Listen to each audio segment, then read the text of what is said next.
Shouldn't you be making a video? What are you talking about? I'm busy. Why? Why are you doing this to me? Fuck. Listen, stop playing that motherfucking stupid game, get off your stupid motherfucking ass, make a stupid motherfucking video, you stupid motherfucker! You're really mean.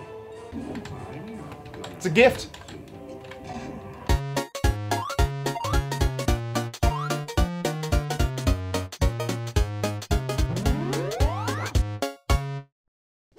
Jimmajabba. I get to talk about Titan Souls today. And you can't stop me. Oh, fuck yeah, I get to talk about Titan Souls. Fuck yes. For those of you who haven't heard about Titan Souls, it's a little 2D action-adventure game that came out a few years ago. It's a game that I really enjoy, even though I only recently picked it up on Steam. It has fun, challenging gameplay, which I love, an awesome art style, which I also love,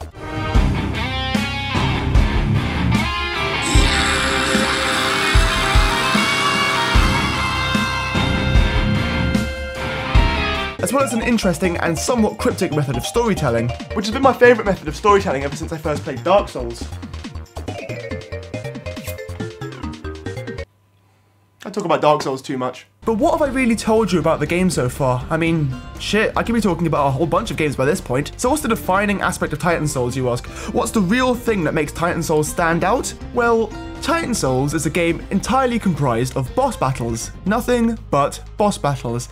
And these boss battles can be, let's just say, challenging. Yeah, I think challenging is the right word to use. Yeah, this game can be pretty hard at times, but I guess I'm just a glutton for punishment. You're also a glutton for cheesecake because you're fat and stupid and no one likes you. Ow. My frail, fragile, mental state. What makes the boss fights difficult is that your character dies in just one hit. There are no life bars, heart containers, health percentages, or regeneration after being hit with a rocket launcher. Oh no. But I digress.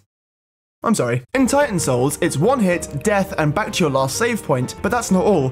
You also only have one form of attack, a single arrow that you can fire and retract, so missing a shot in a lot of cases results in a quick death at the hands of the boss you're facing. Like this guy. I don't really know his name, so I'm just gonna call him Mr. McFlamesky Borvin Scrooven McDoovin. Oh, look how cute he is. Oh, his fat little chubby face. He's got a little bow in it. Oh, I just want to pinch his little cheeks. Come here, Mr. McFlamesky, Scrooven, Borvin, McDoovin, Manhooven. Mr. McFlamesky, Scrooven, McGroovin, McDoovin, McFluven, Bajuvin just killed me. However, the bosses also die from just one hit to a specific weak point. This makes each fight revolve around learning and memorizing the attack patterns and movements of each boss in order to shoot your opponent in the heart, the eye, or even up the arse. Yeah, up the arse. You gotta shoot the Yeti up the arse.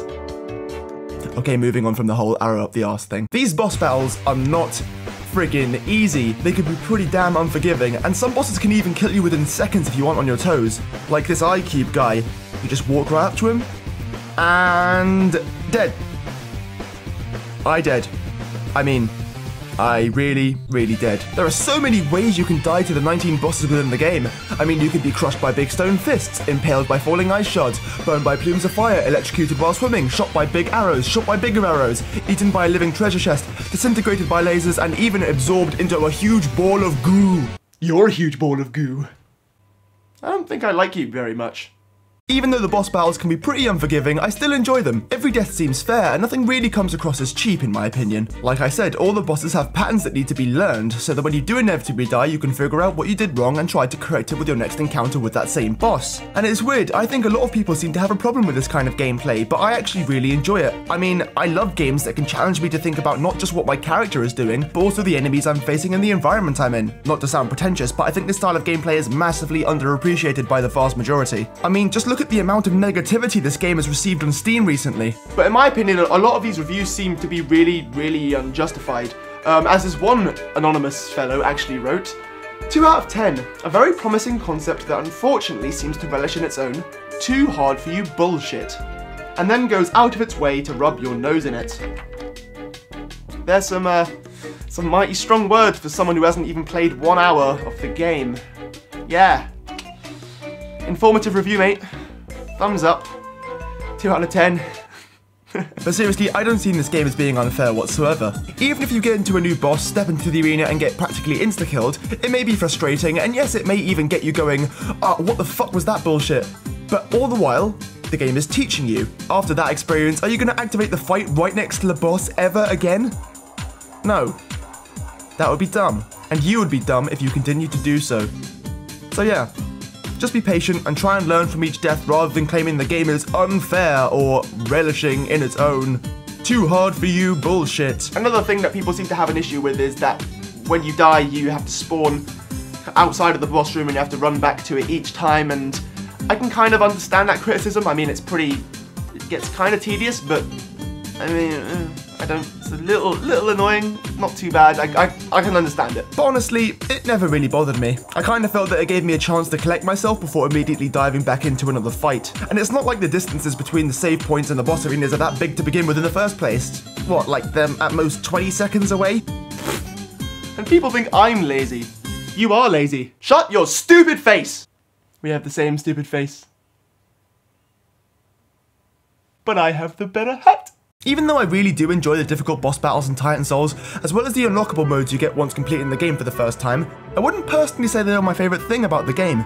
No. My favourite thing, my absolute favoritist thing about the whole game, is actually an area. Once you beat the first 4 bosses and enter the game's main overworld, there are multiple different areas you can explore, all with unique bosses, music and theming. But if you venture to the top right of the map, you'll find an area full of lush trees, dense green grass and overgrown bushes. While wandering through this place, you'll find 2 sections of broken stone wall that stand out from the background, as there are no other buildings in sight around that area. If you head just north of those sections of stone wall, there's a dark little entrance leading off deeper into the forest, and this dark little entrance leads you straight into my favourite thing about the whole game, the Lost Woods.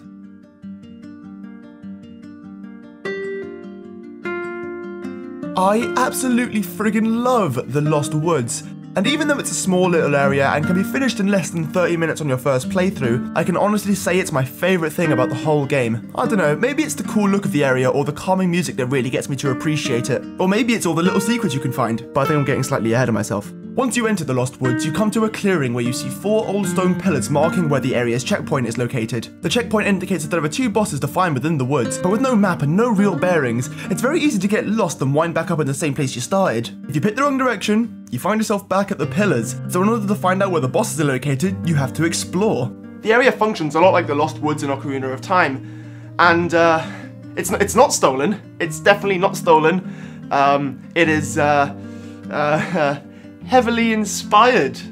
Yeah, I mean, come on, originality's dead nowadays anyways, come on, I mean, look, I'm making game reviews on the internet. I'm heavily inspired too. But it's not just randomly walking from clearing to clearing hoping to find the bosses, there are actually quite a few cool little things you can find in the woods along the way. Things that really help to create a feeling of mystery and wonder when walking around. One wrong turn and you could find yourself in an enchanted lake next to a mountain, with a little waterfall cascading down from the heavens. Or you could find yourself at a hidden stone tablet with weird like alien designs on it. I like to think that it's depicting the creation of one of the area's bosses' Vine Thesis. A meteor or comet falls from the sky and somehow changes an innocent flower to become extremely dangerous and hostile towards anyone it comes across. Or maybe even that an alien organism is now controlling the plants from its root. But hell, what do I know? I could be completely wrong, and probably most likely am. But that's what I like about it. I don't know.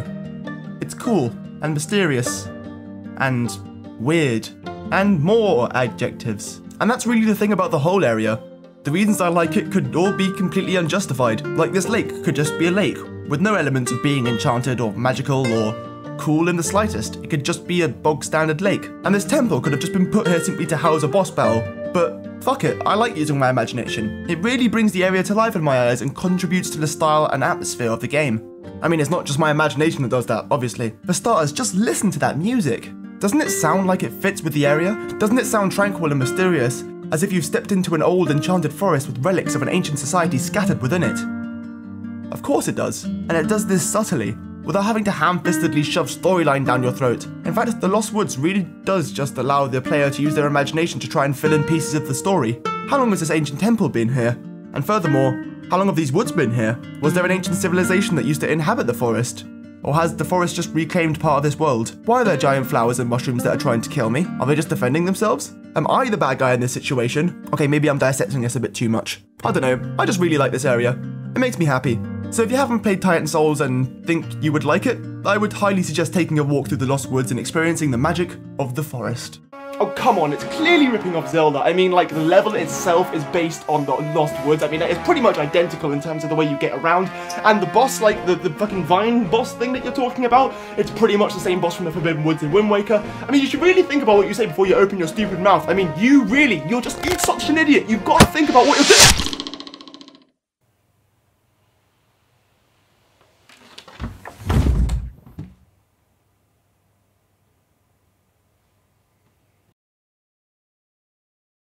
Hey guys, thank you so much for watching the whole video. It really means the world to me that you've stuck around to the very end to hear my voice again, and I want to give a quick shout to anyone who's been with me for the last 6 to 12 months, who's been, you know, either watching the videos or doing anything, like even chatting to me, whatever. I really appreciate all the love I've got. I want to continue to make videos for everyone, and I want to try and get them done as quick as I possibly can to the best of my ability. I mean, I don't have too much time. I mean, I'm like everyone else. I've got myself a job and I've got other things going on, so I don't have too much time, but I do love making videos and I really, really want to continue doing this.